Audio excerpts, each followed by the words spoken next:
Saudaraku yang dikasihi Tuhan, salam pertobatan, berkah dalam. Ojo lali bahagia. Sudahkah kita memberi senyum hari ini, Kamis 30 Maret 2023? Kita awali permenungan kita hari ini dengan tanda kemenangan Kristus dalam nama Bapa dan Putra dan Roh Kudus. Amin. Permenungan kita diambil dari Injil Yohanes bab 8 ayat 51 sampai 59.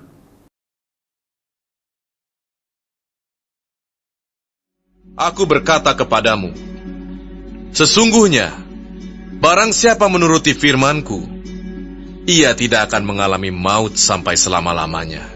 Kata orang-orang Yahudi kepadanya, sekarang kami tahu bahwa engkau kerasukan setan. Sebab Abraham telah mati dan demikian juga nabi-nabi. Namun engkau berkata, barang siapa menuruti firman-Ku, ia tidak akan mengalami maut sampai selama-lamanya. Adakah engkau lebih besar dari bapa kita Abraham yang telah mati?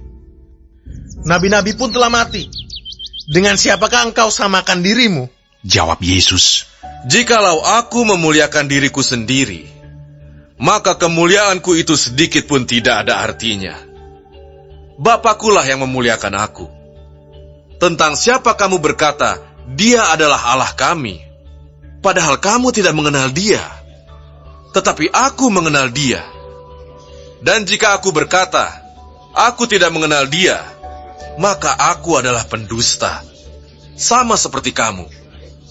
Tetapi aku mengenal dia, dan aku menuruti firman-Nya.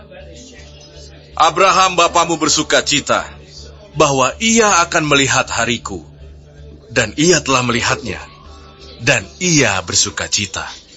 Maka kata orang-orang Yahudi itu kepadanya, umurmu belum sampai 50 tahun, dan engkau telah melihat Abraham.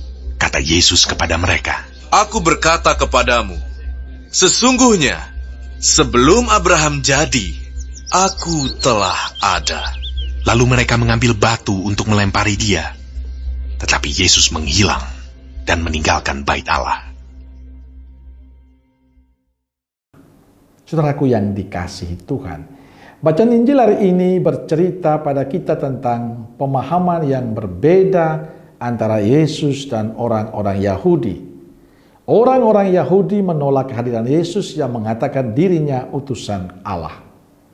Yesus dipandang sebagai orang asing dan kerasukan setan. Yesus membantah tuduhan itu. Yesus mengatakan, jikalau aku memuliakan diriku sendiri, maka kemuliaanku itu sedikit pun tidak ada artinya. Bapakulah yang memuliakan aku. Saudaraku yang dikasihi Tuhan, tidak puas dengan jawaban Yesus, mereka membandingkan Yesus dengan Abraham, tokoh yang penting dalam sejarah Yahudi. Mereka mengatakan, Abraham saja mati.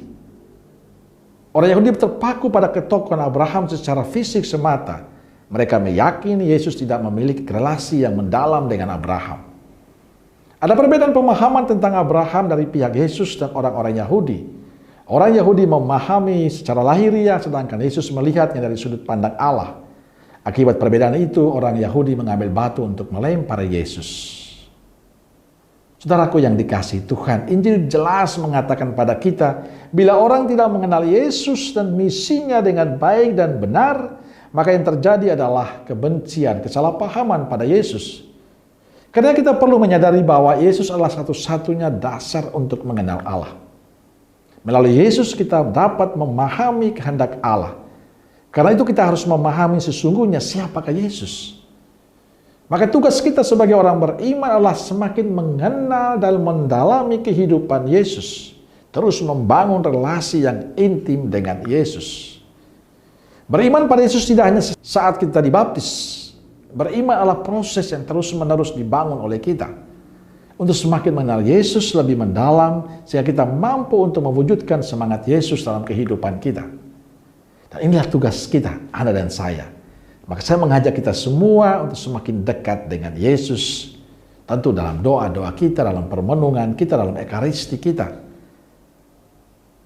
Temukan Yesus dalam sabdanya. Dan percaya, dikala kita semakin dekat dengan Yesus, hidup kita akan sungguh diberkatinya. Saudaraku yang dikasihi Tuhan, kelemahan kita orang beriman adalah merasa puas dengan apa yang sudah kita buat. Hari ini Yesus mengajak kita untuk semakin mendalami hidupnya, semakin mengenal hidupnya, supaya kita mampu menghidupi cara hidup Yesus dalam kehidupan kita. Sehingga banyak orang yang akan merasakan berkat dari pelayanan dan kehadiran kita. Amin. Semoga Allah yang Maha Kasih memberkati saudaraku sekalian, Bapa, Putra, dan Roh Kudus. Amin. Roh Kudus Nazaret, doakanlah kami. Amin. Berkah dalam.